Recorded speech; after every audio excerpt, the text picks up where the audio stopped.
এই মুহূর্তে যে খবরের দিকে নজর রাখবো, স্তব্ধ ফেসবুক, বেশ কিছুক্ষণ ধরে অচল ফেসবুক, ইনস্টাগ্রাম। আরো একবার আপনাদের জানিয়ে রাখি, স্তব্ধ ফেসবুক এবং ইতিমধ্যেই এক্স হ্যান্ডেলে trending, Facebook down, Instagram down. Abir Ghoshal রয়েছে আমার সঙ্গে, আবিরের সঙ্গে কথা বলবো। আবির, ঠিক কতক্ষণ ধরে ফেসবুক স্তব্ধ, ইনস্টাগ্রাম স্তব্ধ, কি জানা যাচ্ছে? দেখো, ফেসবুক তো প্রায় 1.5 ঘন্টার মতো কাছাকাছি সময় হয়ে গেল। দেশের বিভিন্ন প্রান্ত থেকে সে খবর আসছে যে পুরোপুরিভাবে ফেসবুক বন্ধ, এবং এমনকি অনেক জায়গাতেই যারা গ্রাহক রয়েছেন, ফেসবুক যারা ব্যবহারকারী রয়েছেন, তারা লগ আউট পর্যন্ত করতে পারছেন না।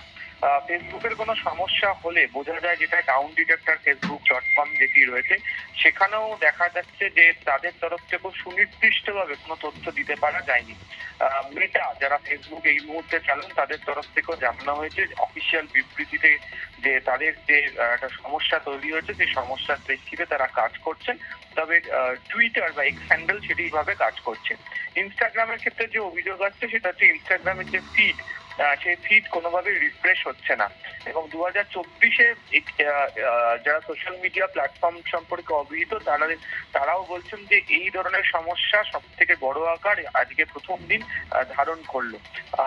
যেহেতু কারণের কথা তারা মনে করছেন, সেটা হচ্ছে যে ফেসবুক যারা ব্যবহারকারীর সংখ্যা প্রচুর রকমের বেড়ে গিয়েছে। বহু ক্ষেত্রে ফেসবুক এই ব্যবহারকারীদের জন্য যে সফটওয়্যার বাগ থাকে, সেখানে কোনো ধরনের প্রযুক্তিগত বদল আনা হতে পারে। সেই ধরনের কোনো বদল করতে গিয়ে এই ঘটনা ঘটে থাকতে পারে।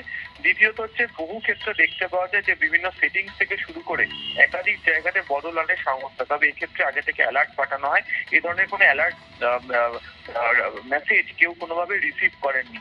ফলে কেন ফেসবুক বা ইনস্টাগ্রাম এভাবে স্তব্ধ হয়ে গেল বা বন্ধ হয়ে রয়েছে, তা নিয়ে একটা কৌতূহল বৃদ্ধি হচ্ছে।